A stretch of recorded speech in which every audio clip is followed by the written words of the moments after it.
भवसंभव भीति भेदनम सुख संपत् करुणानिकेतनम व्रतदान तपः क्रियाफलम सहजानंद गुरुम भजे सदा। वर्णिवेश रमणीय दर्शनम मंदहास रुचिराननाम्बुजम पूजितम सुरनरोत्तमैर्मुदा धर्मनंदनमहं विचिन्तये। स श्रीकृष्ण परब्रह्म भगवान श्री पुरुषोत्तम उपास्य इष्टदेवो न सर्वाविर्भाव कारण।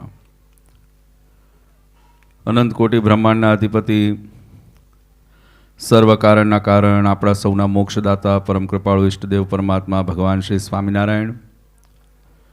स्वामीनारायण संप्रदाय वरताल प्रदेश अधिष्ठाता देव हरिकृष्ण महाराज लक्ष्मीनारायण देवना दिव्य रूढ़ा आशीर्वाद थी अमदावाद अने भुजवासी नरनारायण देवना दिव्य रूढ़ा आशीर्वाद थी वरताल धाम पिनरना निज मंदिर में विराजमान घनश्याम महाराजना दिव्य सानिध्यनी अंदर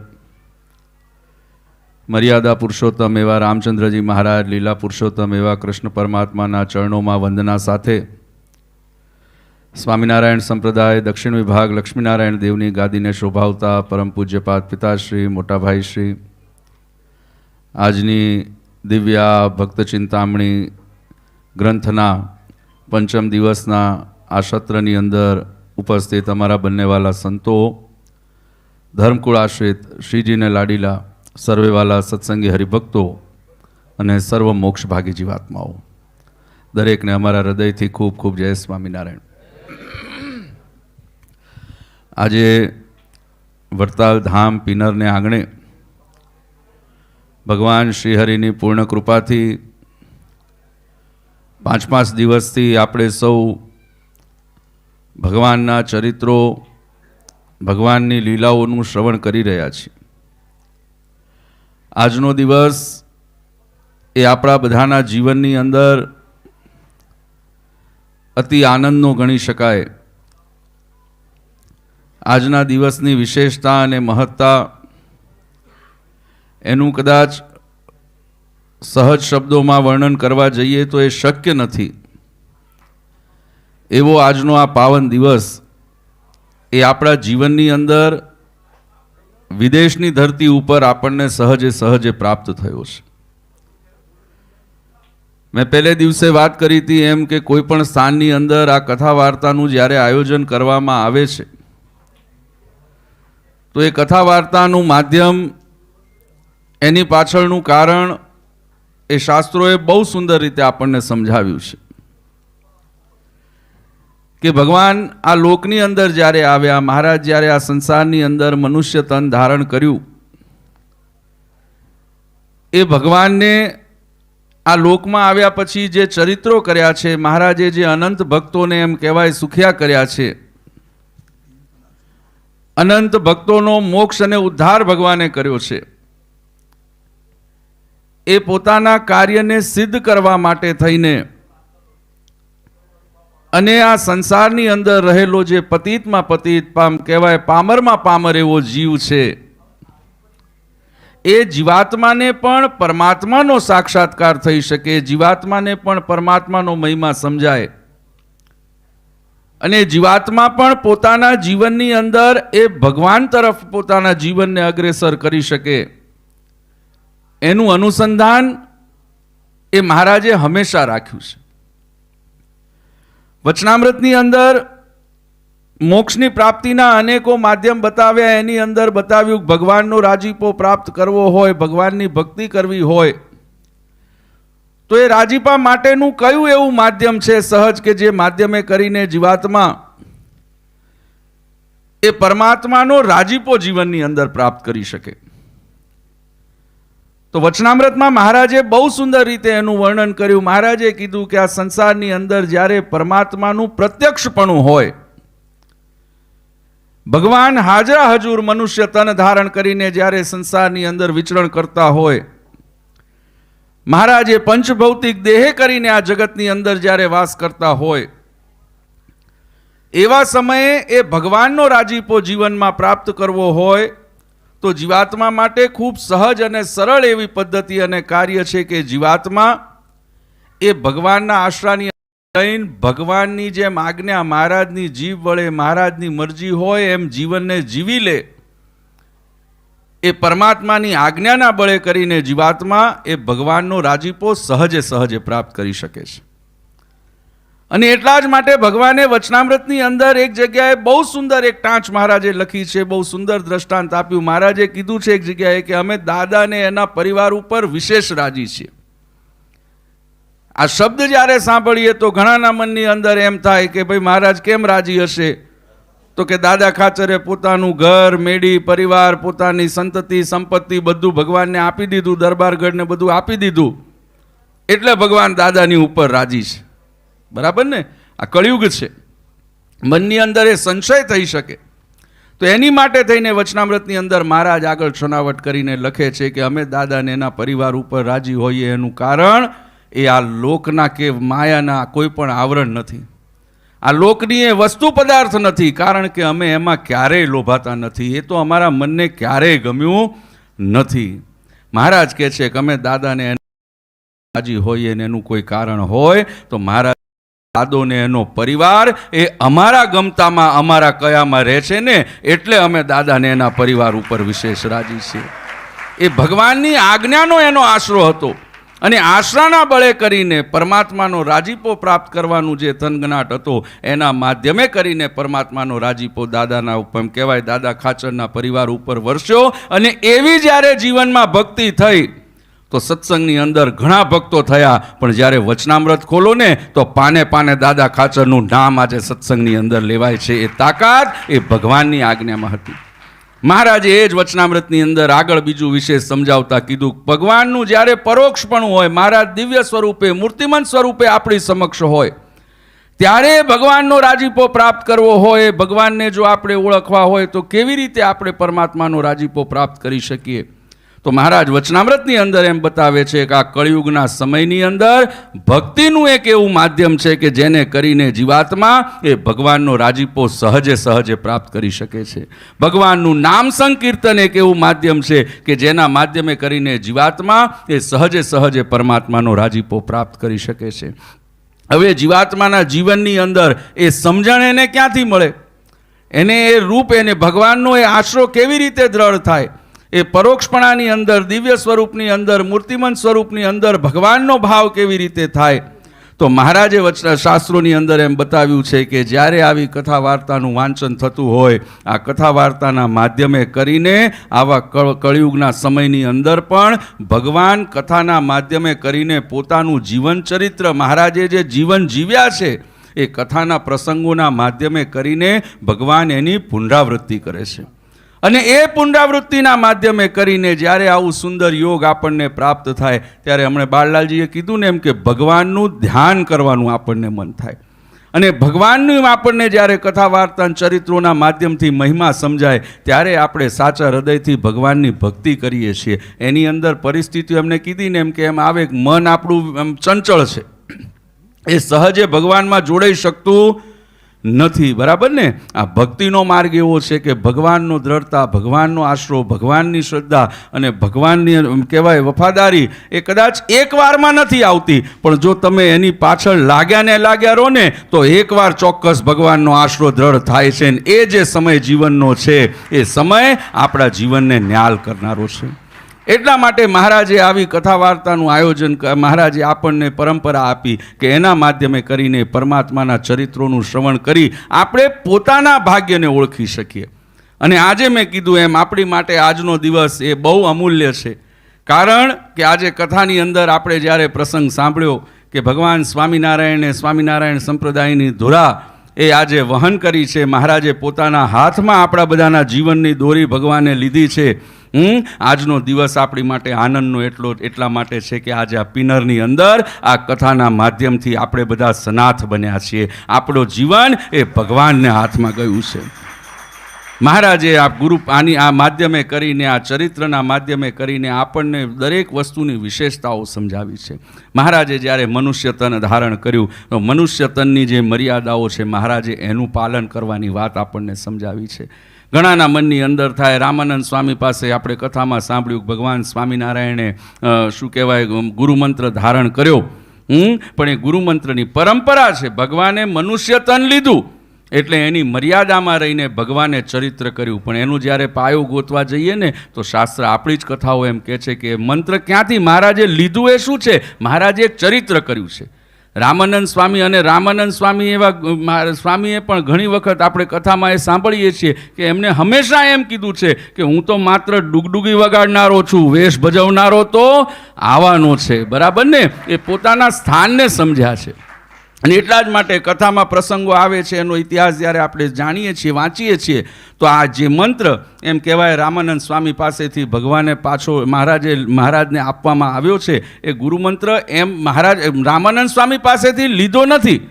મહારાજે પોતાનો જ મંત્ર પોતાની પાસે પાછો એમને ગ્રહણ કર્યો છે. મહારાજે એક ચરિત્ર કર્યું છે. કારણ કે વૃંદાવનની અંદર જ્યારે એમ કહેવાય રામાનંદ સ્વામી તપ કરતા હતા ત્યારે દિવ્ય સ્વરૂપે આ જ મંત્ર, ગુરુ મંત્ર, એ ભગવાને દિવ્ય રૂપ ધારણ કરી રામાનંદ સ્વામીને આપ્યો અને એમને આજ્ઞા કરી કે જ્યારે અમે આ લોકની અંદર આવશું ત્યારે આ જ મંત્ર તમારે અમને પરત આપવાનો છે. આ પરંપરા ત્યાંથી ચાલતી આવી છે. આ ગુરુ પરંપરાની વિશેષતા એ આપણા સત્સંગની અંદર મહારાજ એટલા માટે બનાવીને ગયા છે કારણ કે આ કળિયુગના સમયની અંદર, બીજી બધી જ પરિસ્થિતિઓના સર્જનની અંદર જે ગુરુની જવાબદારી છે, જે ગુરુનું સ્થાન છે, એને સમજવું, એને વફાદાર થઈને એની અંદર જે એની જવાબદારી છે એનું વહન કરવું આ સંસારની અંદર સૌથી કઠણ છે. કારણ કે ગુરુના જ્યારે વાત આવે ને તો ગુરુ પરંપરાની અંદર ઘણા બધા, એટલે ગુરુના વાતોની અંદર ઘણું બધું આવતું હોય છે અને આપણે બધા એના ભુક્ત ભોગી છીએ. બરાબર ને? ભગવાન સ્વામિનારાયણ એટલે ચિંતા કરી. મહારાજે વચનામૃતની અંદર, સત્સંગી જીવનની અંદર પણ એ વાત કરી કે આ સંપ્રદાયની અંદર ગુરુ જો હોય તો કોણ? તો મહારાજે પહેલું સ્થાન પોતે લીધું. મહારાજે કીધું તમારા બધાનો જ્ઞાનનો, સમજણનો, ભક્તિનો, તમામ પ્રકારનો ગુરુપદ જો કોઈનું હોય તો મહારાજ કહે છે ગુરુ અમે તમારા છીએ, અમે તમારું રક્ષણ અને તમને આ સંસારની અંદર આ તમામ માર્ગોની અંદર અગ્રેસર કરવાનું કામ કરશું. એટલે ભગવાન સૌથી પહેલાં આપણા ગુરુ છે. પછી એ ગુરુ પરંપરાની અંદર મહારાજે હમણાં ગઈકાલે જ કીધું ને, એટલા જ માટે આપણા સંપ્રદાયના નિયમો છે. એમાં વચનામૃતમાં ગઈકાલે બાળકોએ કીધું કે આપણે આપણી ગુરુ પરંપરા અવશ્ય જાણીને રાખવી. શું કામ? કારણ કે અત્યારે ગુરુઓનો રાફડો ફાટ્યો છે. બરાબર ને? ગુરુઓનો રાફડો ફાટ્યો છે. ગમે ત્યારે ગમે તે પોતાની સમજણ, પોતાના કાર્યને સિદ્ધ કરવા માટે તમને ગમે તે માર્ગે ભટકાવી દે, ગમે તે માર્ગે વાળી લે. એટલે મેં કીધું એમ ગુરુનું સૌથી મોટી જવાબદારી કાર્ય શું છે? તો મહારાજે એટલે ગુરુ પરંપરા આપી કે જેની અંદર એ ગુરુ પરંપરાના માધ્યમે કરીને માત્ર એ મંત્ર દીક્ષા આગળ નથી જતી. આપણા મનની અંદર એમ થાય કે ગુરુ મંત્ર આપી દીધો, વર્તા કદાચ લક્ષ્મીનારાયણ દેવની પરંપરા જોઈએ તો રઘુવીરજી મહારાજ, પછી ભગવત પ્રસાદજી મહારાજ, બિહારીલાલજી મહારાજ, શ્રીપતિ પ્રસાદજી મહારાજ, આનંદ પ્રસાદજી મહારાજ, નરેન્દ્ર પ્રસાદજી મહારાજ, બરાબર, અજેન્દ્ર પ્રસાદજી મહારાજ, આ બધાએ એકબીજાને ગુરુમંત્ર આપ્યા અને પરંપરા ચાલતી આવી. આ ગુરુમંત્ર મળ્યો ને ગુરુ પરંપરા આવી. એની વિશેષતા માત્ર એટલી નથી કે મંત્ર મળ્યો છે, ભગવાન શ્રી હરિનું જે તત્વ છે, ભગવાન શ્રી હરિએ જે શબ્દો કીધા, આચાર્ય મારું સ્વરૂપ છે, એ શબ્દને સાર્થક કરતાની સાથે એ મંત્રની સાથે પોતાની શક્તિઓ પણ એની અંદર મૂકી છે અને એના પ્રભાવે આજે આપણે આ કળિયુગની અંદર સુરક્ષિત થઈને અહીંયા ભક્તિ કરીએ છીએ. એ પોતાના આપણા જીવનને સાર્થક કરવા માટેનું કાર્ય, ભક્તને ઠહેરાવ આપીને એનું જીવન એ ભગવદમય બનાવવા માટે થઈને મહારાજે આ પરંપરાની સ્થાપના કરી છે. અને આ પરંપરાની એ જ વિશેષતા છે કે આજે પણ, આજના સમયની અંદર પણ, મેં કીધું ને એમ ગુરુઓના કામ ઘણા થઈ ગયા છે. ગુરુ અત્યારે એવું છે ને જેને મન ફાવે. નાનકડું રમૂજનું દ્રષ્ટાંત આપું તમને બધાને કે પહેલાં એ સમયની અંદર એમ કહેવાય ને, એક ગામની અંદરથી એ ગામમાં ગુરુ અને શિષ્યોનું મંડળ આખું એક ગામમાં રહેતું હતું. હવે ગુરુ શિષ્યો જ્યાં સુધી એમ કહેવાય બહુ જ્ઞાની ને એવા નહોતા થયા, બધું શીખતા હતા, જાણતા હતા, ત્યાં સુધી તો ગુરુની સાથે રહેવું બહુ ગમ્યું. હવે એની અંદર થયું એવું કે ગુરુ પછી જેમ જેમ શિષ્યો શીખતા ગયા પણ ગુરુની આજ્ઞા જેમ થાય એમ કામ કરવાનું હવે ગમે નહીં ને એવું બધું એના અંડરમાં ગમે નહીં. એટલે શિષ્યોએ નક્કી કર્યું કે હવે આપણે ગુરુ છોડીને બીજે ક્યાંક આપણે પોતાનું નવું શરૂ કરીએ. આવું થાય છે અત્યારે પણ. હવે એની અંદર શિષ્યોએ નક્કી કર્યું, શિષ્યો બધા ભેગા થયા અને ગુરુનો ત્યાગ કરીને બધા નીકળ્યા. હવે નીકળ્યા એટલે રસ્તામાં જતા હતા, એની અંદર એક ગામની ભાગોળમાંથી પસાર થતા હતા અને પસાર થતા હતા એટલે ગુરુઓ, એટલે બધા જે શિષ્યો હતા ને, મેં કીધું એમ કળિયુગના શિષ્યો હતા, એટલે બધા બહુ ચપળ અને તામ કહેવાય ને, બહુ તામઝામથી બધી રીતે પાકા હતા. હવે એની અંદર જેવા ગામની ભાગોળમાંથી પસાર થયા એટલે ગામની ભાગોળની અંદર બધા છોકરાઓ રમતા હતા, નાના બાળકો. એટલે બાળકો રમતા હતા, એમાંથી એક બાળકને એમની તરફ દ્રષ્ટિ પડીને મનમાં શું ભાવ થયો, એટલે ભાવથી એ ગયો કે મારે દર્શન કરીને મારે તો આમને ભેગું થવું છે.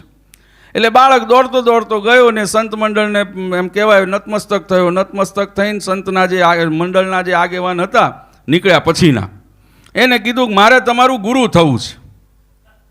શબ્દોની મારામારી. શું કીધું?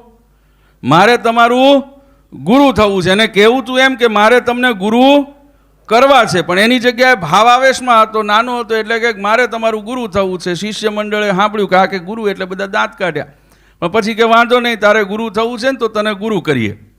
એટલે ત્યાંથી એને ભેગો લીધો. આપણે અત્યારે ક્યાંક કોકને મોકો મળે એટલે ઉપાડી જ લેશે. એટલે ગુરુ પછી એને ભેગો લીધો. હવે ભેગો લીધો ને ત્યાંથી આગળ ગયા. એટલે ગુરુ ત્યાં આગળ ગયા એટલે એક ગામની અંદર પહોંચ્યા. એટલે ગામનો પ્રસંગ એવો હતો કે ગામની અંદર જે ગામધણી હતા, એ ગામધણી શું કહેવાય, ત્યાં આગળ એ ગામધણી એક ધામમાં જતા રહ્યા હતા. એટલે રાજા હતા ત્યાં, એ ધામમાં જતા રહ્યા હતા. એટલે રાજા ધામમાં ગયા એટલે રાજ દરબારમાં એમની પાછળ કોઈ સંતાન કે એવું હતું નહીં. બીજા રાજાની નિયુક્તિ થાય ત્યાં સુધી રાજ્ય કેમ ચલાવવું એ બધા માટે પ્રશ્ન હતો. અને એની અંદર આ નવું બાંધેલું જે મંડળ નીકળ્યું હતું એ મંડળ ત્યાં પહોંચ્યું. એટલે ગ્રામજનો બધા ભાવુક, ભગવું લુગડું જોયું નથી કે એની આગળ નમ્યા નથી, એમાં એને બધું જ દેખાય.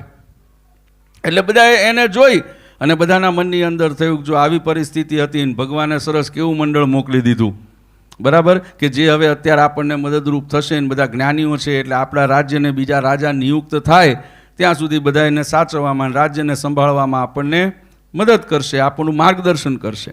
એટલે ગ્રામજનો ભેગા થયા મંડળને જઈને કીધું કે ભાઈ અમારે ત્યાં આવો પરિસ્થિતિ થઈ છે, આવો પ્રસંગ થયો છે, એટલે અમારી ઈચ્છા છે કે તમે અમારે ત્યાં થોડા સમય માટે રોકાવો અને શું કહેવાય ગ્રામને ચલાવવા માટે, ગ્રામના એની માટે થઈને અમારું માર્ગદર્શન કરો. એટલે બધાએ જે એમાં ગ્રામધણી હતા, એટલે જે ગુરુ શિષ્ય મંડળમાં મુખ્ય હતા ને એને કીધું કે અમે બધા તો નાના શિષ્યો છીએ, અમારા મૂળ ગુરુ આ છે. કોણ? ઓલો ગોવાળનો છોકરો છે, રમતા રમતા છે, એને ઉપાડ્યો હતો. એટલે એને કીધું કે આ અમારા ગુરુ છે. એટલે કે જે હોય તમારા બધાના જો ગુરુ હોય તો જ્ઞાની જ હોય ને, એમ કરીને એ બધાએ રાજી થયા. હવે ત્યાંથી જેવા નીકળ્યા એટલે શિષ્ય મંડળે ગુરુ હારે સેટિંગ કર્યું. ગુરુને કીધું જો તમારે એક જ કામ કરવાનું, ત્યાં જઈએ એટલે તમારે જેમ અમે કહીએ ને એમ તમારે ચાલવાનું, તમારે એક શબ્દ બોલવાનો. શું સમજ્યા? શું કીધું? એક શબ્દ પણ બોલવાનો નહીં. એમ કરીને શરત કરી અને કીધું કે અમે ત્યાં જ ગયા ને પછી રાજ દરબારની અંદર ગુરુ બેઠા સૌથી મેન, પછી શિષ્ય મંડળ બેઠું ને બધા ગ્રામજનો બેઠા ને પછી રોજ ગુરુને તો મજા પડી, ક્યારેક બદામ મળે ને ક્યારેક કાજુ મળે ને બધું ઘણું ઘણું મળે. અને એના ઉત્સવો થવા માંડ્યા ધબધબાવીને. પછી એનો આનંદ માણતા હતા. ગુરુ બોલે નહીં. હવે એમાં એક દિવસ થયો, 2 દિવસ થયા, ગુરુને મજા પડી ગઈ ને ઓલા ચેલકાઓને મજા પડી ગઈ કે બેઠા બેઠા સરસ ક્યારેક ખીર ખાવા મળે છે ને ક્યારેક દૂધ શું કહેવાય સરસ બધાનું પકવાન મળે છે ને લાડવા મળે છે ને એ બધા લેરથી કરતા હતા. હવે એની અંદર એક દિવસ પ્રસંગ બન્યો કે એ રાજ દરબારની અંદર ગુરુ ત્યાં આસન ઉપર બેઠા હતા. સામે શિષ્ય મંડળ હતું, સભા ભરાઈને બેઠી હતી અને અહીંયા બધું આ શિષ્યો એમની રીતે બધું વ્યવહાર ને બધું કરતા હતા. એની અંદર પ્રસંગ એમ બન્યો કે ત્યાં દરબાર જે હતો એની અંદર એક ગોખલો હતો, ત્યાં બારી જેવું હતું. હવે બારીની બહાર એક ગોવાળ એના ગાય બકરાને લઈને ત્યાંથી નીકળ્યો. એટલે ગાય બકરા બધા એના જે હતા એ બધા આગા પાછા થતા હતા. એટલે આ ઘણો પ્રયત્ન કરે, આમથી હાંકે, આમથી હાંકે, આમથી હાંકે, પણ એ ગાય બકરા ભેગા કરી શકે નહીં. આ પ્રસંગ ગુરુએ ત્યાં બેઠા બેઠા જોયો.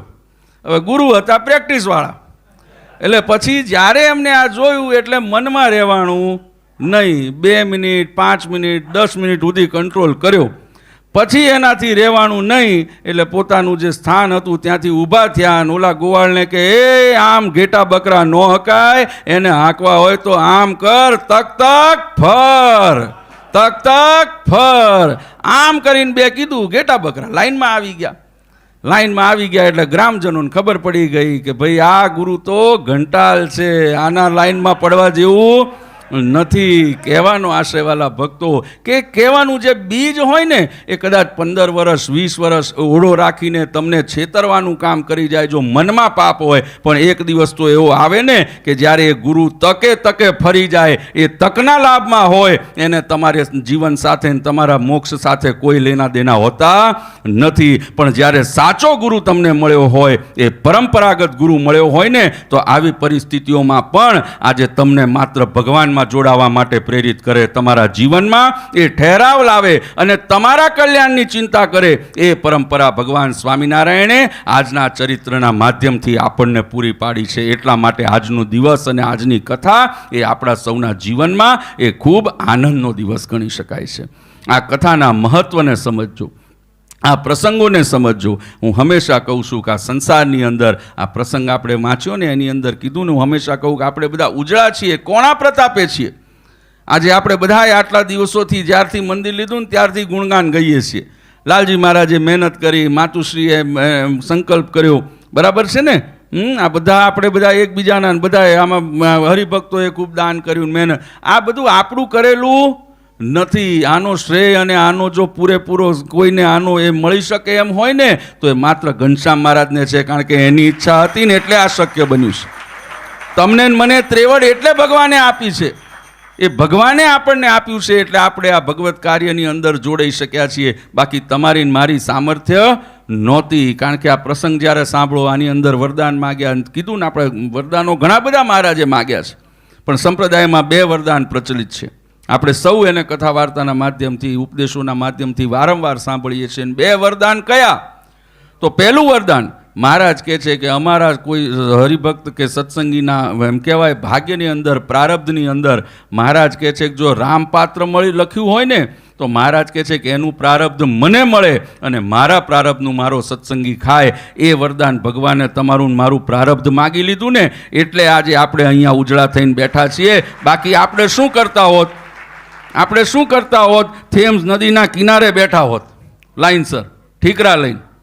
આપણા ભાગ્યમાં શું હતું? રામપાત્ર હતું. મહારાજે લઈ લીધું, એમને પોતાનું ભાગ્ય આપ્યું ને એટલે આજે પિનરધામમાં બેસીને આપણે બધા જ પ્રકારના અહીંયા આનંદ કરીએ છીએ. આ એના પ્રતાપે છે. બીજું વરદાન મહારાજે માગ્યું કે જીવાત્માના જીવનની અંદર કર્મના અવલંબને કરીને જીવાત્મા જ્યારે દેહનો ત્યાગ કરે છે ત્યારે મહારાજ કહે છે એના જીવનની અંદર એના કર્મના આધારે કરીને એને એમ કહેવાય કે ઘણી વેદના સહન કરવી પડે છે. તો મહારાજ બીજું વરદાન માગે છે કે અમારા મુમુક્ષુ જીવાત્માના જીવનની અંદર કદાચ એના કર્મના અવલંબને કરીને એક વીંછી કરડ્યાની વેદના લખી હોય, મહારાજ કહે છે અમારા રૂવાડે રૂવાડે કરોડો વીંછી કરડે એટલી વેદના થાય, પણ અમારો મુમુક્ષુ, અમારો સત્સંગી એ દહીંમાંથી વાળ નીકળે એમ અમને એમ આ સત્સંગ દેહનો ત્યાગ કરી અને અમારા ધામ સુધી પહોંચે. આવા વરદાન ભગવાને માગ્યા છે. અને એ વરદાનને સાર્થક કરવા માટે થઈને, એ વરદાનને પૂરા કરવા માટે થઈને મહારાજે આવા સત્શાસ્ત્રોનું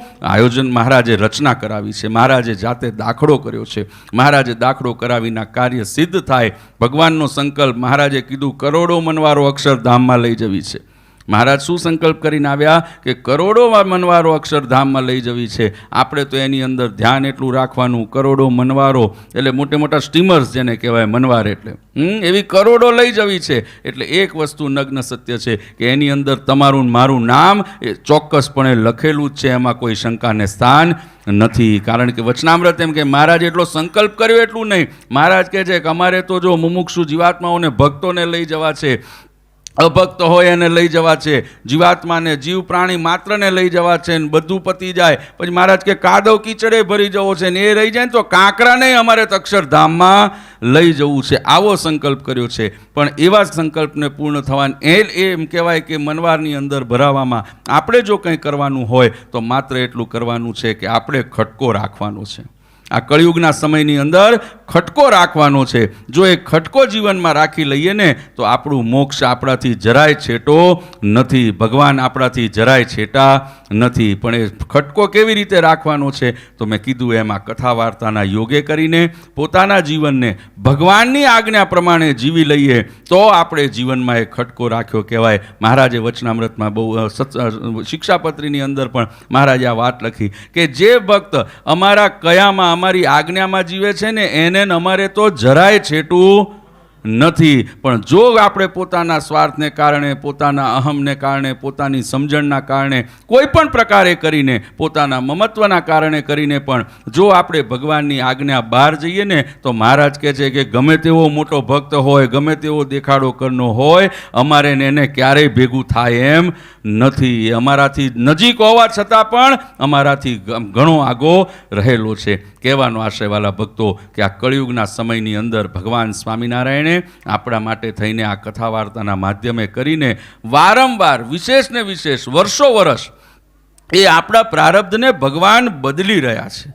બરાબર છે ને? આપણા જીવનની અંદર જે દુઃખો છે એને ભગવાન લઈ રહ્યા છે. કારણ કે મેં પહેલાં કીધું એમ શાસ્ત્રના માધ્યમથી પરમાત્મા પોતાના જીવનની પુનરાવૃત્તિ કરે છે. અને એ ન્યાયને જ્યારે જોઈએ તો આજે ભગવાન સ્વામિનારાયણે ફરી વખત આપણા બધાની જીવન દોરીને પોતાના હાથમાં એક વખત લીધી છે. કદાચ કોઈ ક્યાંક ખૂણે ખંચકે આગું પાછું ગયું હોય ને, બરાબર, ઘણા વખતે, કારણ કે હું કહું ને કે આ મૂલું આ જેમ તક તક ફરવાળું છે, આ બધું તક તક ફરવાળું છે. ક્યાંક તક દેખાણી હોય ને કદાચ આપણે આંટો મારવા ગયા હોઈએ તો એ બધામાંથી ભગવાને આજે પાછા આપણને ઉગારીને પોતાના હાથમાં મહારાજે આપણો જીવન દોર ફરી લીધો છે. આપણને ફરી આજે સનાત થવાનો અવસર એ આ કથાના માધ્યમથી મળ્યો છે. અને એનો દિવ્ય લાભ એ આ ભક્ત ચિંતામણીના માધ્યમથી તમે બધાએ જીવનમાં માણ્યો છે. વાલા ભક્તો, આજે જે કથાનું શ્રવણ કર્યું, ફરી વખત હું કહું છું કે માત્ર કથાને સાંભળીને બીજા કાને કાઢી નાખશો નહીં. બરાબર ને? આ કથાના પ્રસંગોને અમે હંમેશા કહીએ છીએ કે આજે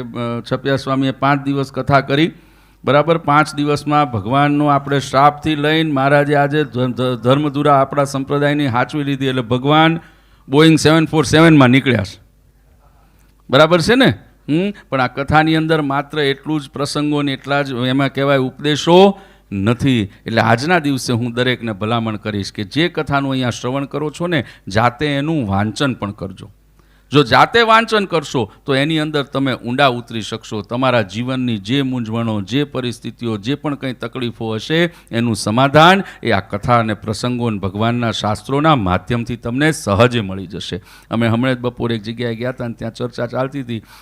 એટલે મેં કીધું એમ કે આ જગતના સાયન્સને બધાની અંદર જ્યારે આપણે પ્રવૃત્તિમય હોઈએ છીએ અને કદાચ કંઈક તકલીફ થાય ને આપણે ડૉક્ટર પાસે ગમે ત્યાં જઈએ છીએ, ત્યાં આપણા જીવનને એ ડૉક્ટર કે જેની પાસે ગયા હોઈએ ને, સાયકોલોજિસ્ટ હોય કે જેની પાસે આપણે ગયા હોઈએ, એ આપણા જીવનને કંટ્રોલ કરે છે. એ આપણને બતાવે છે કે તમે કેમ ચાલો, બરાબર, તમે શું કરો. પણ આ કથાનું ધર્મનું માધ્યમ એવું છે ને કે તમને સ્વાવલંબી બનાવે છે, તમને બતાવે છે કે તમારે જીવનમાં શું કરવું, તમારે શું કરવું છે એનું જ્ઞાન એ આ કથા વાર્તા તમને આપે છે. અને એ જ્ઞાન જ્યારે જીવાત્માને આવે, જીવાત્મા પોતાની સમજણે કરીને ભગવાનમય બને છે, આ માર્ગ ઉપર ચાલે છે, ત્યારે એના જીવનમાં સુખ ને સુખ, બીજા એના સિવાય કોઈ અનુભૂતિ થતી નથી. એ સમજણ સાથે આ કથાને જો જીવનમાં સાંભળીએ તો આ કથા સાર્થક છે. એટલે હું ઘણી વખત દ્રષ્ટાંત આપું છું. રમૂજનું એક છેલ્લું આપી મારી વાણીને વિરામ આપીશ, કારણ કે સમય ઘણો થઈ ગયો છે. આગળ પણ બીજા પ્રસંગો માણવા છે. અને પિનર આવું છું ને એટલે મેં કીધું એમ અહીંયા ગમે તેટલો સમય લઈને આવું ને, સમય ટૂંકો જ પડે છે અહીંયા. એટલે હું પ્રારંભમાં કહું છું ને કે ભગવાનના વિશેષ એવા ધર્મકુળ આશ્રિત ભક્તો તમારા બધામાં કંઈક છે તો ખરું, આ સમજી રાખજો. પણ પાછું હું હંમેશા એ કહું છું કે વખાણેલી ખીચડી અમારી દાઢે ન ચોટે. બરાબર ને? કારણ કે એવા અનુભવ છે, બરાબર છે ને? એવા અનુભવો તમને છે ને અમને છે, બરાબર ને? એટલે આપણે એ શ્રેણીમાં ન જઈએ એનું હંમેશા ખ્યાલ રાખજો. હમણે કીધું ને, મહારાજને શું નથી ગમતું? મહારાજને માયા નથી ગમતી, મહારાજને અહમ નથી ગમતો. આપણે ભગવાનના સાનિધ્યમાં આવીએ, દાસાનું દાસ થઈને જો રહીએ ને, તો મહારાજ હંમેશા આપણી ઉપર રાજી રહેશે. ભગવાનની દયાળુતા એ સહજે પ્રાપ્ત થશે. હું એક રમૂજનું દ્રષ્ટાંત ઘણા વર્ષોથી આપતો આવ્યો છું, અને આ કળિયુગના સમયની અંદર એ સુરક્ષિતતા માટેનું આ દ્રષ્ટાંત બહુ ફિટ છે. હું પહેલાં આપતો હતો ને ત્યારે ફરક એટલો, ઘણાને એવું થશે કે બાપુજી નવું કંઈ આવડતું નથી, ઘણાને એવું થશે. પણ જ્ઞાન છે, હું આપી શકું એમ છું. પણ આ દ્રષ્ટાંત છે ને, જ્યારે હું આપતો હતો ને ત્યારે ઘણાને ગળે નહોતું ઉતરતું, સમજણ નહોતી પડી. પેલું શું કહેવાય, આપણે ટ્યુબલાઇટમાં આવે ને રેગ્યુલેટર, સ્ટાર્ટર ચોક એનો હોય ને, એ ઘણાનો આમ ઢીલો હતો, એટલે સમજી નહોતા હાક્યા. પણ હવે એને સમજી લેશો ને તો હું ખાતરી આપું છું કે આપણી આ કથા ઘનશ્યામ મહારાજનું સાનિધ્ય આપણને અક્ષરધામ સુધી ઊભું રહેવા નહીં દે. એટલે રમૂજનું દ્રષ્ટાંત આપું છું એક નાનકડું, કે હું ઘણી વખત મેં આપ્યું છે કે ગામની અંદર સરસ મજાની આવી કથાનું આયોજન થયું. હવે આપણે અત્યારના સમયમાં પરિસ્થિતિ એ છે કે આપણે શું છે, કથાની અંદર કથા કરતાં વક્તામાં વધારે રસ છે કે કોણ કેવી દાઢી હલાવીને બોલે છે ને કેવી રીતે એમ બોલે છે ને શું બોલે છે ને, બરાબર ને. આપણે એમાં છીએ. કથા તો અમારે આની પાસે જ કરવી. તો ભલામણ તમને મહિમા કથાનો છે કે તમને મહિમા કથાકારનો છે? આ આપણા જીવનની વિટમણા છે, આ સમજજો. કારણ કે શાસ્ત્રની તાકાત છે.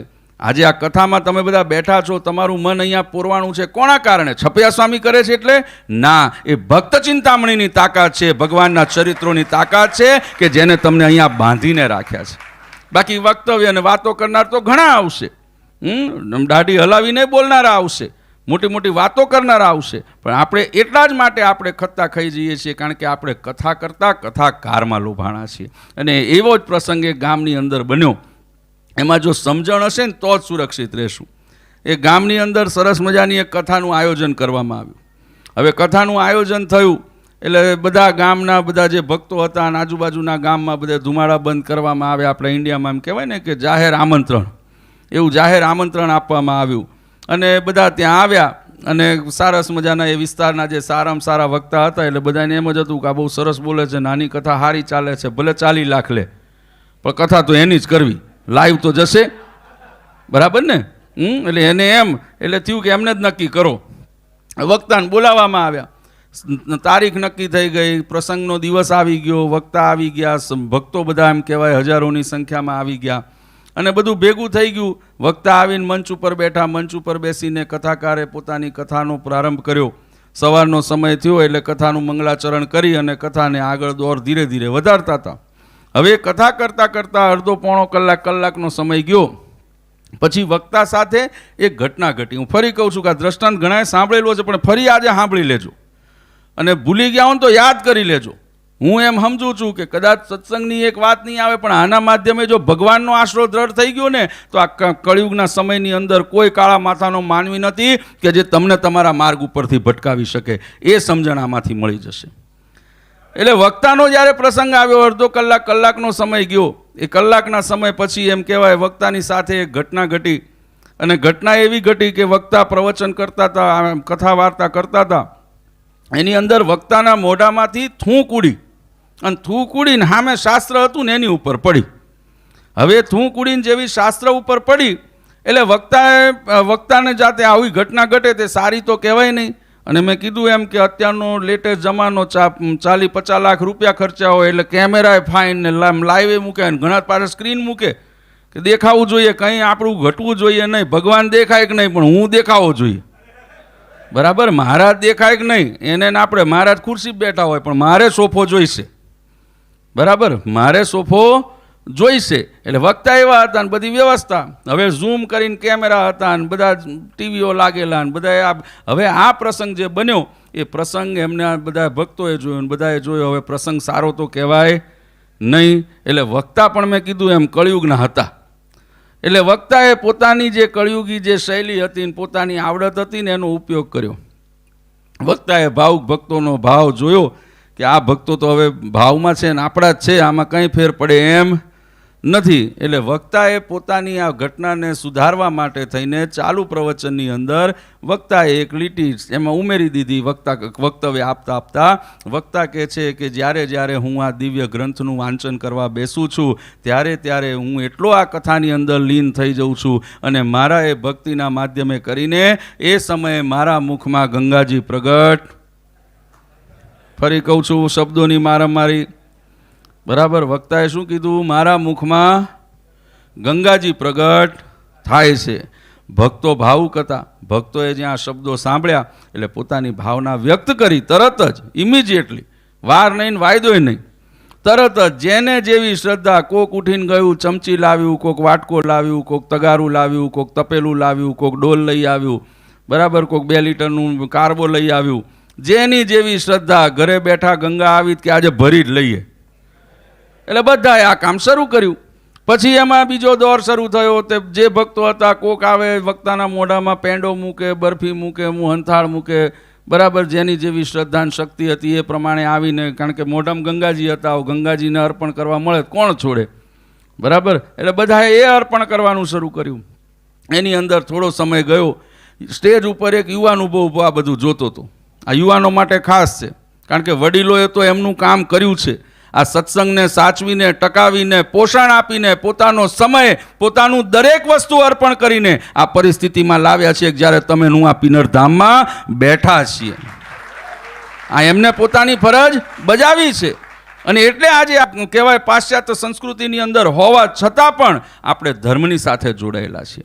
હવે જવાબદારી યુવાનોની છે કે તમારે તૈયાર થવાનું છે અને આવનારી પેઢીને તૈયાર કરવાની છે, જેનો પાયો એ આજે ઘનશ્યામ બાળ મંડળના માધ્યમે કરીને એ પિનરની અંદર નાખવામાં આવ્યો છે.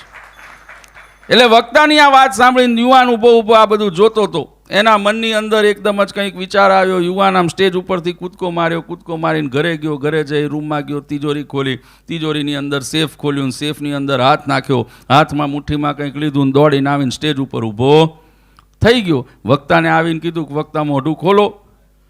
એટલે વક્તાને એમ હતું કે ભાઈ અત્યાર સુધી આ બધાએ લહેર જ કરાવી છે, તો હવે લહેર જ કરશે ને. એટલે એના મનમાં એમ કે કોકે પેંડો ને બરફી ને મોહનથાળને મૂક્યું છે, આ કંઈક સરસ ખવડાવશે. એટલે જેવું વક્તાને આ શબ્દો સાંભળ્યા કે વક્તા મોઢું ખોલો, એટલે એમની કેપેસિટી હતી ને એના કરતાં ડબલ મોઢું વક્તાએ ખોલ્યું. હવે જ્યાં વક્તાએ મોઢું ખોલ્યું એટલે યુવાન હાથમાં જે લઈને આવ્યો હતો ને, યુવાને વક્તાના મોઢામાં મૂકી દીધું. હવે વક્તાની પરિસ્થિતિ એ કે અંદર ગંગાજી, હામે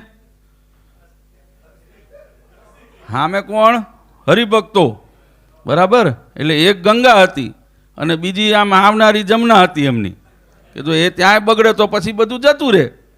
એટલે હવે પરિસ્થિતિ એવી બની કે વક્તાને એમ થયું કે અંદર ઉતારાય નહીં, બહાર કઢાય નહીં. હવે શું કરવું? એટલે મોઢામાં જ રાખીને ઓલા યુવાનને સહજ એક પ્રશ્ન કર્યો. યુવાનને કીધું કે અલા ભલામાણા, તું લાવીને અહીંયા આવીને તે મારા મોઢામાં મૂક્યું છે શું, એ તો મને કે. એટલે યુવાને હસવાની વાત છે, ફરી કહું છું, બરાબર. અત્યાર સુધી તો બધું સામાન્ય હતું, મૂળ વાત હવે છે.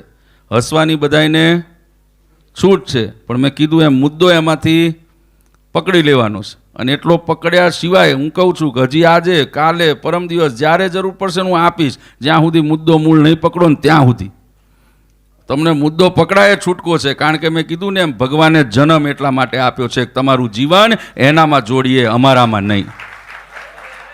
એટલે પછી વક્તાએ મોઢામાં રાખીને યુવાનને પ્રશ્ન કર્યો કે આમાં મારા મોઢામાં લાવીને તે મૂક્યું શું, એ તો મને કે. એટલે યુવાને હસતા હસતા જવાબ આપ્યો કે આજે તો હું ભાગ્યશાળી થયો, મારું ભાગ્ય ખુલી ગયું, મારે ભગવાનની કંઈક કૃપા થઈ ગઈ. આમ બધા વખાણ કરતો તો ઓલો કે એ બધું પછી પહેલાં કહેતો ખરો શું છે. એટલે છેલ્લે યુવાને કીધું કે મારા બાપુજી આજથી 6 મહિના પહેલાં ધામમાં ગયા હતા અને મારા બાપુજીની ઈચ્છા હતી કે મારા અસ્થિનું વિસર્જન એ ગંગાજીમાં થાય. મને હરિદ્વાર જવાનો ટાઈમ મળ્યો નથી અને ઘરે બેઠા ગંગા મળી છે. આજે તો ઉતારે છૂટકો છે, બાકી તો મારા બાપનો મોક્ષ બગડે. એમ કરીને એને અંદર ઉતરાઈ દીધું. કહેવાનો આશયવાલા ભક્તો, વાત રમૂજની છે, પણ આમાં સમજવાનું છે કે આ કળિયુગના સમયની અંદર હથેળીમાં આવા ચંદ્રમાને તમને પોતાના સ્વાર્થ માટે ઉપયોગ કરીને ભગવાનના માર્ગ ઉપરથી ભટકાવનારા ભગવાનની આજ્ઞા. હું હંમેશા, મને હમણાં જ કોકે પ્રશ્ન કર્યો હતો કે તમે આમાં સાચી વસ્તુની ઓળખાણ કરવી હોય કેવી રીતે થાય? સ્વાભાવિક વાત છે. આજે કારણ કે હું વાત કરીશ તો હું મારી કરીશ, બરાબર છે ને. છપિયા સ્વામી કદાચ કંઈક કહેતા હશે તો એમના પ્રમાણે કહેતા હશે, બાળલાલજી કહેતા હશે તેમના. હવે આમાં સાચું શું, એનો નિર્ણય કેવી રીતે થાય? કારણ કે આપણે ત્યાં પ્રશ્નો ઘણા છે, એનો નિર્ણય કેવી રીતે થાય? તો મેં એમને એક જ વસ્તુ કીધી કે એનો નિર્ણય જોઈતો હોય ને તો ભગવાન કરીને ગયા છે.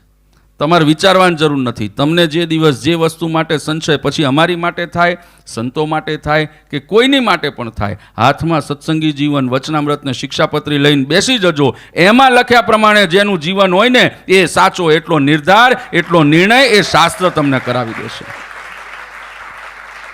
આ વાતને સમજવાની છે. એટલે એ શાસ્ત્રોના માધ્યમે કરીને, આ પ્રસંગના માધ્યમે કરીને એ આપણે સમજવાનું છે. આ કળિયુગની અંદર ધોળે દિવસે હથેળીમાં ચંદ્રમાં બતાવી તમને તમારા મોક્ષના માર્ગ ઉપરથી પોતાના સ્વાર્થ માટે ઉપયોગ કરનારા ઢગલો મળી જશે. અને એવા મળશે કે જે તમને આ જગતની ચકાચોંધની અંદર કદાચ એમ કહેવાય તમને ચોંધાવી પણ દેશે. તમને એમ લાગશે કે આવડું મોટું મોટું કામ ને આવું બધું કરે, પણ ભગવાન, મેં કીધું ને એમ, કે આ લોકની વસ્તુઓથી રાજી થતા નથી. કાલે તમે અહીંયા આવીને કેટલા વધારે, કાલે કીધું ને સ્વામી, 1 પાઉન્ડ તુલા છે, આપણે ભગવાનને રાજી કરવા માટે યત્કિંચિત કરવાનું. હવે આમાં કોકે £1,00,000 મૂક્યા તો એનું જ કલ્યાણ થશે એમ છે? કદાચ આવીને કોક એક પેની મૂકશે ને, મારો બાપ એને એ જ ફળ આપશે જેને ₹1,00,000 મૂક્યા હશે. બરાબર? ભગવાન એના છે. મહારાજ દીન દયાળુ છે કે દીન ઉપર એની દયા વરસે છે. એવા છે કે મહારાજ માટે ક્યારેય કોઈ વાલાદોલું હોતું નથી. ભગવાને દરેકને એક રૂપે જોયા છે. અને એ જ વસ્તુને સમજવા માટે આવા કળિયુગના અંદર જ્યારે આપણને ડગલે ને પગલે એવા માર્ગ ભટકાવનારા મળે, જો તમે આ શાસ્ત્રોના આ ભગવાનના આશ્રય હશો ને તો જ તમે સુરક્ષિત રહેશો અને તો જ તમે આ મોક્ષરૂપી ગંગામાં ડૂબકી મારશો. બાકી મેં કીધું એમ કઈ ગટર ગંગામાં જઈને પડશો ને એનો કોઈ નિર્ધાર કોઈ કરી શકશે નહીં. અને એ સમજણ જીવનમાં મળે એટલા માટે થઈને વર્ષો વર્ષ આપણે આવા સુંદર આયોજનો કરીએ છીએ. આ ભગવાનના ચરિત્રોનું શ્રવણ કરીએ છીએ અને શ્રવણના માધ્યમે કરીને આપણા જીવનમાં કોઈ અણસમજણ હોય, કંઈ કુટેવ હોય, કંઈ ત્રુટિ હોય એને દૂર કરીને આપણે પોતાના જીવનને ભગવાનમય બનાવી શકીએ. એની માટેનું આયોજન એ આ માધ્યમે કરીને થાય છે. અને પિનરને આંગણે ભગવાન શ્રીહરિની પૂર્ણ કૃપા છે. મેં કીધું એમ તમારા સંકલ્પસિદ્ધ ભગવાન ઘનશ્યામ મહારાજ અહીંયા જે છે ને, તમારા છે ને, આપણા તમારા છે ને, ખાલી તમારા છે. આમાં મારું એટલું જ યોગદાન છે બાપા. બરાબર ને? આ ભેગા હતા ને એટલે થયું છે. હું તો એમ કહું એ મહારાજે પહેલા વચનામૃતમાં કીધું ને એમ કે ધર્મકુળને આશ્રિત એવો ભગવાનનો ભક્ત દિવ્ય દેહને ધારણ કરી, બરાબર છે ને, અને ભગવાનના ધામમાં જાય છે. એટલે મહારાજે ત્યાં શું કીધું? મહારાજે ખાલી અમને એનું માધ્યમ બનાવીને એવું નથી કહી દીધું કે તમે મહારાજે તમે સમજજો. કથાના પ્રસંગોને શાસ્ત્રોને પણ સમજવાની રીત છે. વચનામૃતની અંદર જો આ શબ્દો મહારાજના વાંચીએ ને એને મારે જો ઉપયોગ કરવો હોય મારી રીતે, તો મારે તેટલું જ કહેવાનું ધર્મકુળને આશ્રિત એનું કલ્યાણ ધર્મકુળ કરશે. મહારાજે આના માધ્યમે એમ સમજાવ્યું. આટલું કહું તમે માની જાઓ ને. હું કદાચ આટલા શબ્દો કહી દઉં. મહારાજે કીધું કે ધર્મકુળને આશ્રિત એવો ભગવાનનો ભક્ત દિવ્ય દેહને ધારણ કરીને ભગવાનના ધામમાં જાય છે. એટલે મહારાજે શું કીધું કે તમે ધર્મકુળને આશ્રિત થઈ જાઓ, ધર્મકુળને રાજી કરી દો એટલે તમારો મોક્ષ થઈ જશે. એવું કહું તમે માની જાઓ ને. બરાબર? પણ એનો અર્થ શું છે? મહારાજે શું શબ્દો વાપર્યા છે ત્યાં? જો મારે સ્વાર્થ કરવો હોય ને તો હું એનું અર્થઘટન એમ કરું, પણ મારો સ્વાર્થ નથી. કારણ કે મહારાજે આજ્ઞા એમ કરી છે ધર્મકુળને આશ્રિત એવો ભગવાનનો ભક્ત. ધર્મકુળની ભક્તિ કરે કલ્યાણ નહીં થાય. ધર્મકુળના માધ્યમે કરીને જો ભગવાન સુધી પહોંચાડશું ને તો આ ધર્મકુળ સાર્થક ને તમારું જીવન સાર્થક. બાકી આ બંને વ્યર્થ છે, એમાં કોઈ શંકાને સ્થાન નથી. કારણ કે જો ધર્મકુળમાં માત્ર મોહીને લઈ જશો, લોભાઈને રહી જશો ને તો આ ધર્મકુળ પણ તમારી ભગવાન વચ્ચે માયાનું કામ કરી જશે. ધર્મકુળના જીવનની સાર્થકતા ત્યાં છે. જો મારી પાસે આવેલો મુમુક્ષુ જીવાત્મા હોય એને હું ભગવાનની અંદર જોડી દઉં, એને હું ભગવાન બતાવી દઉં, એને ભગવાનનો આશરો દ્રઢ કરાવી દઉં. અને એટલા જ માટે મહારાજે કીધું ધર્મકુળને હું કહું મને ધર્મકુળમાં જન્મ મળ્યો એટલે મારું કલ્યાણ થઈ જશે એવું માનવાને કારણ નથી. જો મારે મોક્ષ જોઈતો હશે ને તો મારે એ ભગવાનની ભક્તિ તો કરવી જ પડશે. મારે એની આજ્ઞામાં તો રહેવું જ પડશે, રહીને તમને રાખવા પડશે. જો બંને કામ કરીશ ને તો એના નજરે હું આમ કહેવાય એને નજરોમાં સાર્થક ગણાઈશ. તો મારું જીવન મળેલું મને જે આ પંચભૌતિક દેહ છે ને એ સમાજની અંદર સંસારની અંદર સાર્થક ગણાશે. એટલે કહેવાનો આશય કે આ કથા વાર્તાના શબ્દોને એ રીતે સમજજો જેમ ભગવાન કહીને ગયા છે. પોતાની રીતે એનું અર્થઘટન કરીને જો 5%માં ખપવું હોય તો એને અહીંયા જગ્યા નથી. યાદ છે ને પાછું દ્રષ્ટાંત કયું? પાછા અહીં કોકે બધા મેં જોયું તે દિવસ ઘણા માથામાં હાથ ફેરવતા હતા. એટલે હું વિચારમાં પડ્યો કે આ ખોટી ગણતરીમાં ન જતા રહે. બરાબર? પણ કહેવાનો આશય વાલા ભક્તો કે આ બધી ભક્તિના માધ્યમે આપણને મોક્ષ માટે મળ્યા છે. એ મોક્ષના આપણા જીવનને સાર્થક કરવા માટે મળ્યા છે. એને યથાર્થપણે જીવનમાં ઉતારજો તો આપણી સાંભળેલીના કરેલો પ્રસંગ એ આપણા જીવનમાં સાર્થક છે. અને ભગવાનનો આશરો જ્યારે કરીએ ને તો મજા કેવી છે. આજે બાળકોએ મંડળમાં હજી જોડાણા નથી ને દર રવિવારે આઈસ્ક્રીમનું સેટિંગ થઈ ગયું. ભગવાન રાજી જ કરવા બેઠા. તમે સંકલ્પ કરો ને. ઘનશ્યામ મહારાજ અહીંયા રાજી કરવા બેઠા. સંકલ્પ કરો. પણ હું હંમેશા કહું છું સંકલ્પ કરવો કેવો કરવો? ભગવાન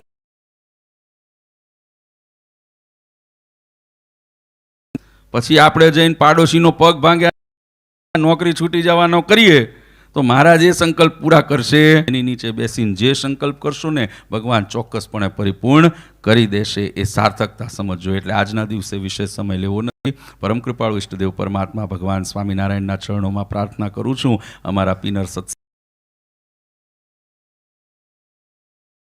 કીધું એમ કે જેમ આજે આપે કથા વાર્તાના માધ્યમે કરીને આ સત્સંગનો દોર પોતાના હાથમાં લીધો, આ સત્સંગને સનાત કર્યો છે, દરેક ભક્તોના મનને હૃદયને પણ પોતાના આપ હાથમાં રાખજો. દરેકના જીવનની અંદર ક્યારેય પણ કોઈ પણ પ્રકારે કદાચ ક્યાંક આગુ પાછું જવાનું મન થાય ને તો મહારાજ એને ખેંચીને તમે પોતાની સાથે જોડી રાખજો, એવી હું આપના ચરણોમાં પ્રાર્થના કરું છું. અને અંતમાં અમારા સમગ્ર ધર્મકુળ પરિવાર આવતીકાલનો દિવસ ફરી બધાએ કીધું એમ કે બહુ આપણી માટે આનંદનો ને ગૌરવનો છે કે ઉત્સવ સ્વરૂપ જે હરિકૃષ્ણ મહારાજ અહીંયા આવ્યા છે એનું કાલે પાઉન્ડ તુલાનું આપણે આયોજન છે. એટલે ઘણા પાછું કહી દઉં પણ કાલે એવું ન ગુલ્લી માર દેતા, બરાબર હે? કારણ કે મેં કીધું ને આ બધું દાન પુણ્ય જે કરીએ છીએ આ બધા માધ્યમ ભગવાને આપ્યા છે. કારણ કે ભગવાનના તો એક નાનકડા કામમાં નજરે ચડી ગયા ને તોય આપણો બેડો પાર છે. મહારાજે બહુ સુંદર નાનકડું દ્રષ્ટાંત આપીને મારી વાણીને વિરામ આપું છું. મહારાજ એક વખત પોતાના બધા કાઠી દરબાર ભક્તોને લઈ અને મહારાજ વિચરણમાં નીકળ્યા હતા. હવે વિચરણમાં નીકળ્યા એટલે એની અંદર મહારાજ એક ગામની ભાગોળમાંથી પસાર થયા. એટલે મહારાજ આગળ માણકી ઉપર, એની પાછળ બધા કાઠી દરબારો બધા ઘોડા ઉપર ને બધા ઘોડો આખું સરસરંજામ સાથે નીકળ્યા. હવે જ્યારે પસાર થતા હતા એટલે ગામની ભાગોળમાં એક મુસલમાન બીબડી ઊભી હતી, મુસલમાન સ્ત્રી હતી. એને ભગવાનને બાજુ આ બધો રસાલો જોયો એટલે મુસલમાન બઈએ તરત ભગવાનની આગળ હાકોટો કર્યો. મહારાજને કહે સ્વામિનારાયણ નિગાહ રખ્યો. એટલે ભગવાને ઉત્તર આપ્યો કે હા નજર રાખીશું. બધા પાછળ કાઠી દરબારો વિચારમાં પડ્યા. થોડેક આગળ હજી ગયા એટલે ઓલી બઈએ ફરી બૂમ પાડી, ફરી મહારાજને હાકલ કરી કે સ્વામિનારાયણ નિગાહ રખ્યો, ભૂલના મત. એટલે મહારાજ કે નાના ચોક્કસ નજર રાખશું, નહીં ભૂલીએ. હજી થોડાક બે ડગલા આગળ ગયા, ઓલી બઈએ ફરી વખત બૂમ પાડીને કે સ્વામિનારાયણ જોજો રહી ન જવું, નજર રાખજો. એટલે મહારાજે વળી વળતો ઉત્તર આપ્યો કે હવે તો અક્ષરધામ સુધી ન છોડું તને. મહારાજે શું કીધું? અક્ષરધામ સુધી ન છોડું, ચિંતા ન કરીશ. અને એમ કરીને મહારાજ ત્યાંથી ગયા. કાઠી દરબારોના મનમાં એમ થયું કે લે અમે આટલા મહિના 6 મહિના ઘર બાર ખેતીવાડી છોડી અમે ઘોડા દોડાવીએ છીએ, અમને કોઈ દિવસ ન કીધું, અમને કોઈ દિવસ ન કીધું. અને હોલી મુસલમાન ભાઈએ 3 વખત આવું કીધું. મહારાજે એને જ ઉત્તર આપ્યો. એટલે મહારાજને પ્રશ્ન કર્યો કે મહારાજ અમારી એક વિટમણા છે, પ્રશ્ન છે. શું? તો કે આપ જ્યારે ઘોડા લઈને આપણે નીકળ્યા ત્યારે ઓલી મુસલમાન ભાઈએ તમને 3 વખત કીધું કે નિગાહ રખ્યું, નિગાહ રખ્યું, નિગાહ રખ્યું. તમે દરેક વખતે એને ઉત્તર આપ્યો કે ચોક્કસ રાખીશું, અમે નહીં ભૂલીએ. અને છેલ્લે તો ત્યાં સુધી કરી દીધું કે અમે તને અક્ષરધામ સુધી નહીં મૂકીએ. આનું કારણ શું? કે તમે આવું તો કોઈ દિવસ અમને આશીર્વાદ નથી આપ્યા. ત્યારે મહારાજે બહુ સરસ ઉત્તર આપ્યો. મહારાજ કહે છે કે તમે એવું તો એનું શું? કાઠી દરબાર એવું તો શું એનું કલ્યાણને મોક્ષ કરવાના છો?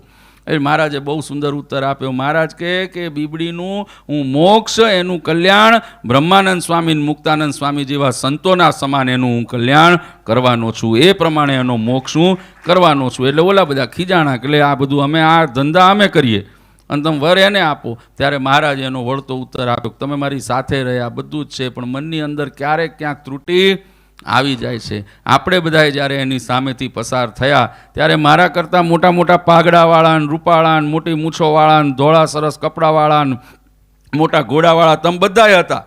એ મુસલમાન ભાઈએ ખાલી મને જ કેમ કીધું કે નજર રાખજો? એ મુસલમાન ભાઈએ ખાલી મને જ કેમ કીધું નજર રાખજો? તમે બધાય રૂપાળા હતા, તમને કોઈને કેમ ન કીધું? ત્યારે મહારાજે એનો ઉત્તર કર્યો કે એટલા માટે, કારણ કે મુસલમાન ભાઈએ અમને ઓળખી લીધા છે, એને અમને ભગવાન તરીકે માનીને અમારી આગળ અરજી કરી છે. અને એટલી અરજી એની અમારી માટે બહુ કાફી છે. ક્ષણ જે એને ભગવાન પણ જોઈ લીધું એ ક્ષણ એને તારી ગયો છે. એમ આ બધા જે આયોજનો થાય છે, ઘણાને એમ થતું હશે કે ડોનેશન લેવાનું ભેગું કરવાનું, એ રસ નથી. આ તમને બધા નજરે ચડાવવા ધંધો કરીએ છીએ.